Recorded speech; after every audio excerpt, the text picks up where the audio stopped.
Project నిర్మాణం వల్ల భద్రాచలం పట్టణ పరిసర గ్రామాల ఉనికికే ప్రమాదం ఏర్పడిందన్నారు మాజీ మంత్రి హరీష్ రావు. తక్షణమే ప్రాజెక్టు రక్షణ గోడలు నిర్మించాలని డిమాండ్ చేశారు. పోలవరం ప్రాజెక్టు ముంపు సమస్యలు తీర్చకుండా శాశ్వతమైన పరిష్కారాలను చూపకుండా ప్రాజెక్టుపై ముందుకు వెళ్లొద్దన్నారు. ఈ మేరకు భద్రాచలంలో పర్యటిస్తోన్న పోలవరం ప్రాజెక్టు అథారిటీకి హరీష్ రావు లేఖ రాశారు. 7 ప్రధాన డిమాండ్లతో పాటు పోలవరం నిర్మాణం వల్ల తలెత్తే సమస్యలను లేఖలో పేర్కొన్నారు. మాజీ మంత్రి హరీష్ రావు లేఖను బీఆర్ఎస్ ప్రతినిధుల బృందం Polavaram project authority chief executive ఆఫీసర్కు అందజేసింది. ఈ ప్రాజెక్టు నిర్మాణంతో ITC paper board, heavy water plant, Dummugudem hydel విద్యుత్ ప్లాంట్ సహా అనేక తెలంగాణ పరిశ్రమలకు ప్రమాదం ఏర్పడుతోందని చెప్పారు.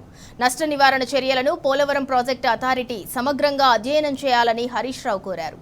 పోలవరం ఎత్తు, భద్రాచలం దగ్గర వాటర్ లెవెల్స్, గడిచిన 10 ఏళ్లలో వరదల వివరాలను లేఖలో పేర్కొన్న హరీష్ రావు శాశ్వతంగా ముంపునకు గురయ్యే ప్రాంతాల్లో పరిహార పునరావాస చర్యలు చేపట్టాలని డిమాండ్ చేశారు. భద్రాచలం దాని చుట్టుపక్కల గ్రామాలలో 2022లో బ్యాక్ వాటర్ వలస సంభవించిన వరదలు ప్రభావితమైన 1,00,000కు పైగా ప్రజలకు తక్షణ పరిహారం అందించాలని లేఖలో పేర్కొన్నారు. బ్యాక్ వాటర్ ప్రభావం వల్ల నీట మునిగిన ఇల్లు దెబ్బతిన్న సుమారు 2,000 కుటుంబాలకు పరిహారం పునరావాసం కల్పించాలన్నారు.